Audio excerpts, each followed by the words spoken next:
We had never seen anything like it. Our shells, they just bounced off. It was the largest land invasion in human history. 3 million German soldiers, confident in their blitzkrieg tactics. Their Panzers were the tip of the spear, the iron heart of the Wehrmacht. But hidden in the vastness of the Soviet Union was a secret. A revolutionary machine. In the summer of 1941, morale was high. The German war machine seemed flawless. German tank design was logical, well-engineered, but conventional. Its cannon was effective against most opponents they had faced so far.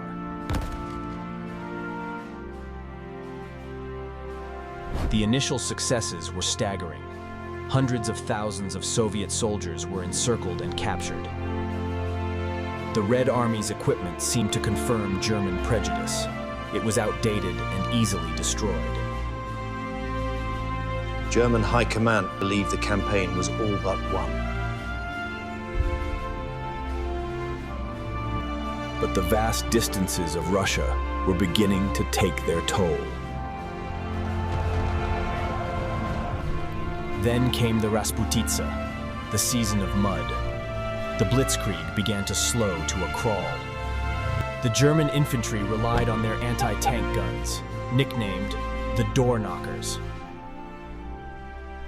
They felt secure, ready for any counterattack the Soviets could muster.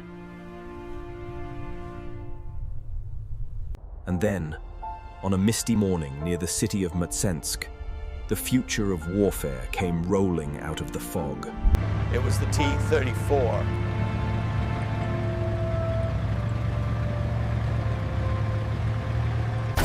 German gunners watched in horror as their shells simply bounced off.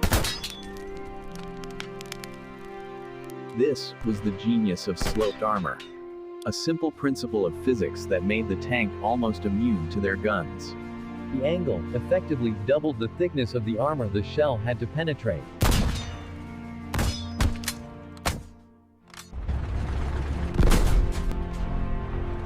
And its gun was in another league entirely. It could destroy any German Panzer at ranges where they were completely defenseless. Reports flooded back to German high command, filled with disbelief and panic. Even German generals admitted they were completely outclassed. Its mobility was another shock. Wide tracks allowed it to float over the mud that trapped German panzers.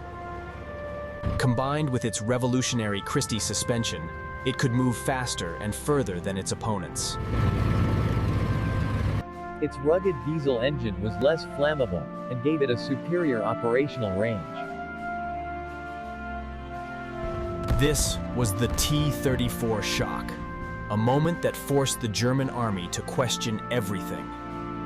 Infantry were left with few options, often resorting to suicidal attacks. The only weapon consistently effective against the T-34 was not an anti-tank gun at all. Was their legendary 88mm anti-aircraft gun, pressed into a desperate new role. They studied it, reverse engineered it, and realized they had to go back to the drawing board. But the T-34 was not perfect. It was crude, uncomfortable, and difficult for the crew to operate. Visibility was dangerously poor, and early models often lacked a radio. Soviet crews were often undertrained, leading to high initial losses despite the tank's superiority. But the tank's greatest strength wasn't just its design. It was where it came from. The Soviet Union's industrial might, moved beyond the Ural Mountains, was a complete surprise to the Germans. The T-34 was designed for one thing: mass production. It was simple, rugged, and could be built by an unskilled workforce. In contrast, German tanks were marvels of engineering. complex, expensive, and time-consuming to build. For every Tiger tank Germany built, the Soviets built over 50 T-34s. This was the swarm. Quantity has a quality all its own. Soviet doctrines embraced these numbers, sending tanks into battle in relentless human waves. Even if a German crew was superior, they could only fight so many targets at once before being overwhelmed. The German response to the T-34 shock was a new generation of predators. The Panther was an excellent tank, directly copying the T-34's sloped armor, combining it with a superior high-velocity cannon and advanced optics.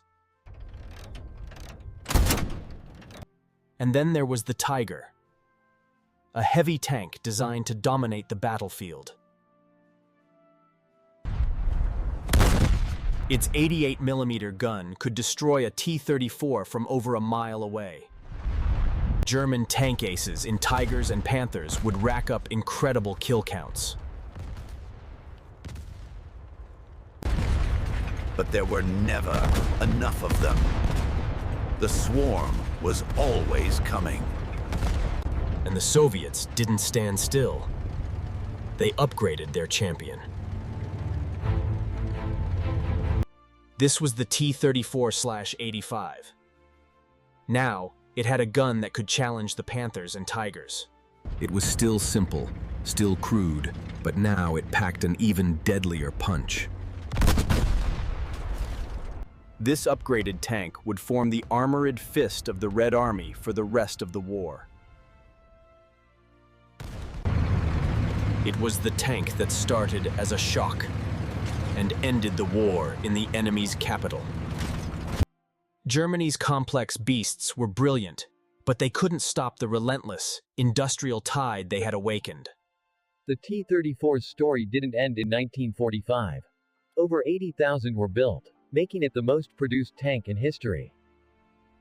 Its simplicity and reliability meant it would see combat for another 50 years.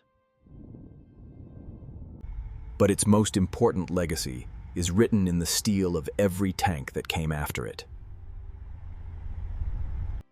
The concept of sloped armor, which the T-34 made famous, is now a standard feature of tank design. It perfectly balanced the iron triangle of armored warfare: firepower, protection, and mobility.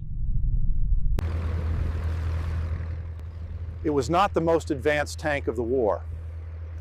It was not the most powerful, but it was the right tank, at the right place, at the right time. A symbol of a nation's rugged determination and a war-winning weapon. That swarmed the lines, stunned its enemies, and changed the world.